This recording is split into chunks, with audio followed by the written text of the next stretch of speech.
Magandang araw mga kapuso, narito na ang detalye ng balita sa oras na ito. Kasalukuyan pa rin tinutukoy ng Department of Agriculture o DA sa Mimarupa ang kabuang pinsala at pagkalugi sa sektor ng agrikultura matapos ang pananalasa ng mga bagyong Mirasol, Nando at Opong, gayon din ang habagat itong Setyembre taong kasalukuyan.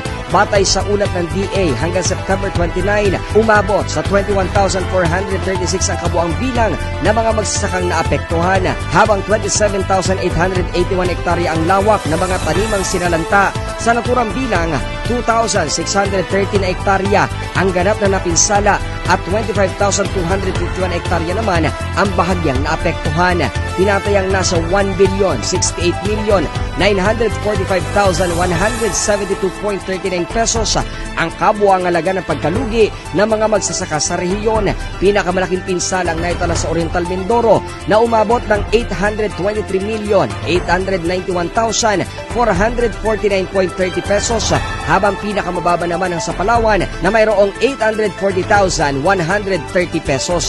Sa kabuang lawak ng mais na naapektuhan, umabot ito sa 6,194.24 na hektarya, kung saan pinakamalaki ang pinsala sa Palawan na may 3,597.3 na hektarya.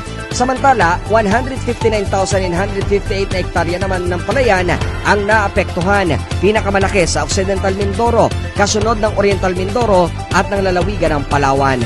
Patuloy na nagsasagawa ng mga hakbang ang DA upang matulungan ang mga magsaka na makabangon mula sa pinsalang dulot ng mga nagdaang kalamidad. Ako, si JB Wanich ng GMA, Super Radio Palawan, dapat totoo.